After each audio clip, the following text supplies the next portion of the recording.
Kemudian translation desa-desa kabupaten Bogor.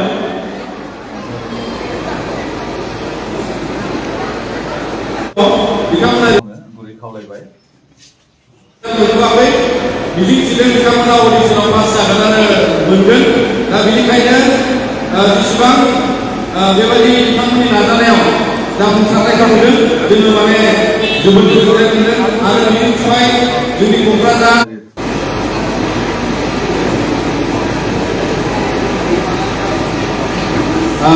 मोसाखांनानै फंनैसो बिथाङा बाथ्रा लाखिगोन जोंनि सिगाङाव